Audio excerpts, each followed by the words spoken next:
Vamos a introducir algunos conceptos nuevos. Obviamente vamos a seguir trabajando con anillos. Entonces primero tengo que tener un anillo. Entonces van características especiales. Si la segunda operación es conmutativa, el anillo se llama un anillo conmutativo. Si nosotros podemos encontrar inversos para todos los elementos, excepto el elemento neutro de la primera operación, a esa le puse el círculo, entonces nosotros vamos a llamar a este anillo un cuerpo. O sea, básicamente recordemos que la analogía aquí es, esto es la suma, este es el producto. Entonces la analogía aquí nos dice que si el producto es conmutativo, tenemos un anillo conmutativo. Y lo segundo nos está diciendo que si todos los elementos diferentes del neutro, que es esta bolita, tienen inversos, entonces es un cuerpo. Aquí básicamente estamos hablando de que es posible realizar una división. Entonces acá solo coloqué una de las dos condiciones de los inversos, pero ustedes saben que la otra se puede seguir inmediatamente. Aquí nosotros vamos a hablar de un cuerpo, va a ser básicamente una estructura en la que podemos hacer divisiones. Recuerden ustedes que el inverso de la multiplicación es la división. Y entonces para agregar un poco o resaltar la capa de abstracción con la que ya estamos trabajando, yo voy a hablar del inverso respecto de esta suma circulada con un palito así, miren. Palito así.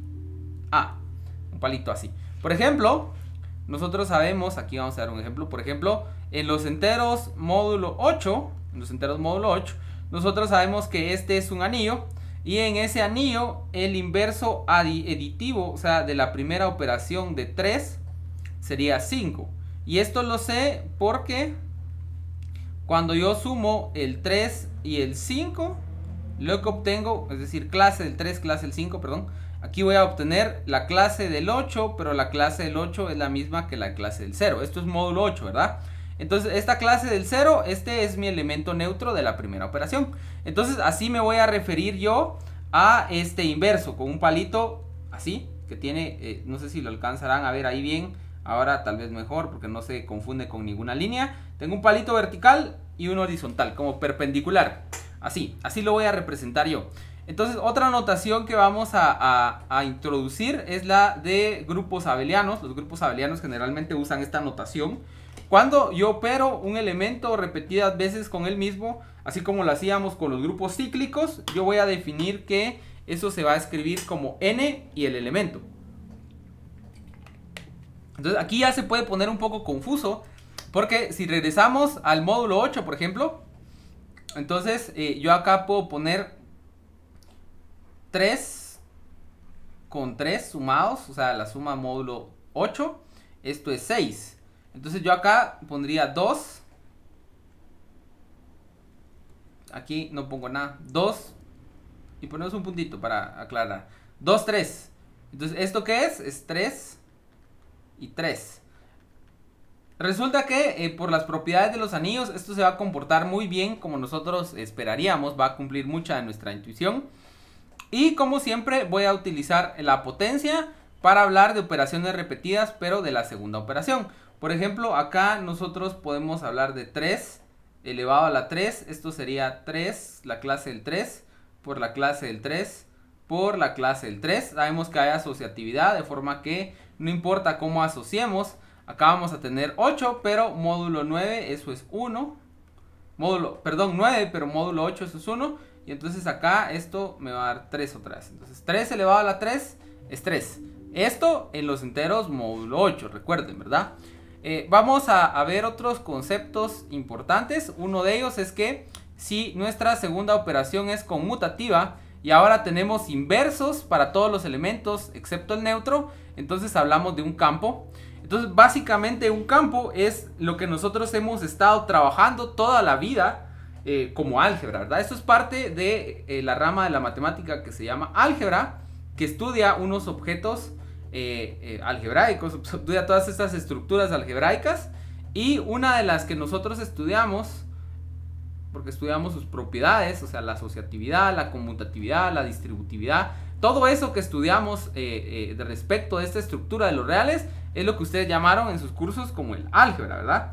Entonces, básicamente, o en esencia lo que hemos estudiado de álgebra, lo que corresponde propiamente al álgebra, en los reales ha sido a estudiar sus propiedades como un anillo conmutativo que también tiene inversos, o sea, un campo. Entonces, este es el prototipo de un campo para nosotros. Realmente el que es más parecido es este, porque tiene menos estructura, es decir, los racionales con su suma y su multiplicación, esos son un campo. Y debemos de pensar que entonces ahora ya podemos introducir operaciones o más bien procedimientos que realizábamos normalmente en los reales, y ahora podemos extender y estudiar cuáles han sido basados únicamente en el uso de la asociatividad, conmutatividad, distributividad y todas esas operaciones, todas esas propiedades que nosotros sabemos para los reales se van a cumplir en el caso de un campo. Vamos a ver algunos ejemplos de campos más adelante. Ahora nosotros tenemos este caso cuando tenemos elementos especiales que a la hora de multiplicarse con la multiplicación del anillo, la segunda operación, me dan 0. Entonces estos nosotros los llamamos divisores del 0. Así se llaman, divisores del 0. Ninguno de los dos puede ser el elemento neutro, ¿verdad? Entonces cuando nosotros tenemos dos elementos que multiplicados y los dos son diferentes del elemento neutro de la primera operación, me dan el elemento neutro de la primera operación, nosotros a eso lo llamamos divisores del 0. Entonces ahora nosotros tenemos que, si un anillo no tiene divisores del 0, nosotros lo vamos a llamar un dominio entero. De hecho, aquí, si este anillo conmutativo, que esa es otra propiedad, no tiene divisores del 0, entonces se llama un dominio entero. Así es como lo vamos a llamar. Entonces el prototipo de estos dominios enteros va a ser los enteros, claramente, pero hay otros también. Vamos a ver que aquí hay una propiedad importante que se deriva en general para todos los anillos, que es que si yo multiplico el elemento neutro de la primera operación con cualquier elemento X, lo que voy a obtener es el elemento neutro. Y entonces para esto nosotros simplemente vamos a sumar a esto X. Recordemos que esta operación con los elementos del anillo forma un grupo abeliano. Entonces esto que está acá, nosotros al tener un elemento neutro respecto de la segunda operación, este X lo podemos escribir como 1 operado X. Y entonces esto que está acá se va a convertir en, por distributividad, vamos a poner acá, vean que aquí tengo X y X como un factor común, ¿verdad? Voy a tener esto operado con esto, producto, o sea, la segunda operación con X. Aquí, perdón, aquí sería 1, ¿verdad? Que digamos a qué factor común X acá. Y entonces el 0 con el 1, con la primera operación, eso lo va a dejar como 1, porque este es el neutro respecto de esta operación. Entonces me va a quedar esto. Pero ese palito es el neutro de la segunda operación, o sea que esto me va a quedar X. En conclusión, aquí lo que yo obtuve es que cuando yo sumo esto a X, entonces esto me va a quedar X. Esto dentro de un grupo, y que estoy hablando de este, indica que esto que está acá va a ser el elemento neutro. O sea que esto que está aquí va a ser el elemento neutro. Esta es la bolita, ¿verdad? Así.